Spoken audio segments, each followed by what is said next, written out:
Most people don't want control. They want relief. And control feels like relief until you realize that's the very thing draining your energy. Control is not power. Control is what your nervous system reaches for when it doesn't feel safe. Sovereignty isn't about managing the world. It's about directing your response inside of it. One wastes energy and the other one manipulates it.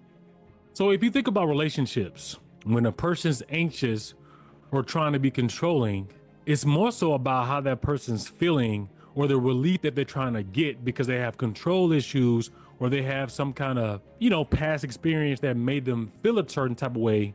It's not really about you. It's about that person trying to control or get relief from whatever feeling they're having at the time. So now they feel like they need to know exactly where that person is in order for them to feel good, despite that person never giving them a reason not to trust them.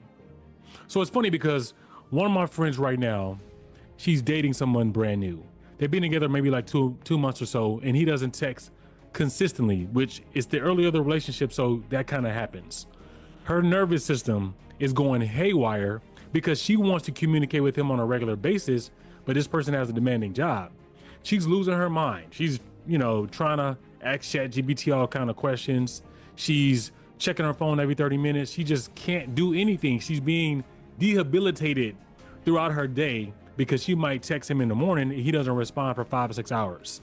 That's her nervous system having an issue, not because of the guy, but because she might have abandonment issues or somebody might have ghosted her in the past. Whatever her reason is, she is trying to basically get this person to do what she wants, not because they did anything wrong, because she's trying to get relief from her feeling like this person's about to ghost her or she doesn't really have a hold on the relationship.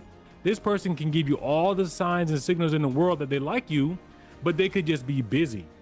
They could have got hit by a car. So many different things could have happened, not saying that they did, right? But so many different things could have happened, and that person doesn't think to go there first. They think to go to the negative because that's what sometimes people do, and it's based on our identities. And the funny thing about all of this, it's an illusion of control. You don't control outcomes. You don't control people. You don't control timing.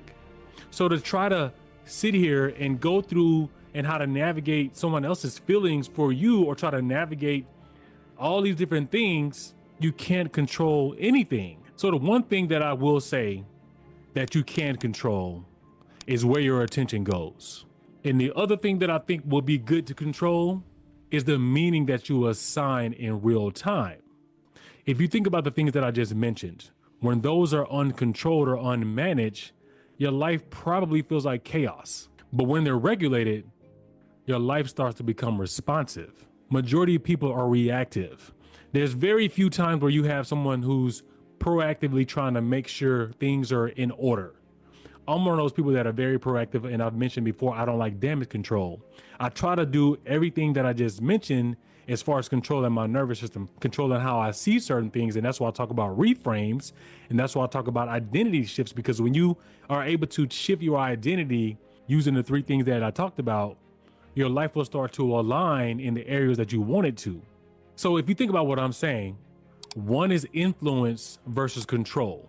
Back to the identity, if you're controlling your identity and you are navigating the 3 things that I just mentioned, you're going to be able to influence the outcomes, not trying to worry about controlling outcomes that are already taking place. So think about it. Control demands certainty. Influence works with reality. Given that this is happening, what's the cleanest move? You see the difference? So if you think about it, high performers who burn out try to control everything. And then high performers who endure learn where influence actually lives. So which would you rather be? The person that's able to go through whatever because you understand how to influence your outcome, or the person that's trying to control the outcome that's already been put into motion? So again, if you think about one of your own scenarios, did you really have to control the situation? Or did you just feel like you had to impose your authority because you might have felt like you knew more than the other people in the room? So letting go isn't giving up. It's withdrawing energy from false authority. So every time you control what isn't yours, you leak energy.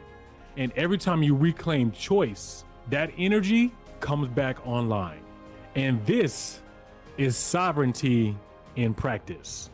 But think about a time where you were so emotionally invested in a person who you felt like weren't giving the same emotion or whatever you're looking for back.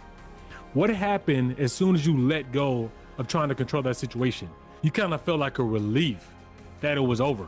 Not the relationship, but you just being able to pull back and be like, you know what? I'm gonna just focus my energy on something else, right? Because now you're able to be like, you know what? It is what it is, like they say. And that's kind of how you want to operate in just any aspect of your life. And that's the idea of adaptive sovereignty. You want to get to the place where it doesn't matter what the situation is or whatever the outcome is. You want to be able to influence it in advance versus trying to control a scenario that's already in motion. So I'm going to give you a daily practice. It's like a controlled audit.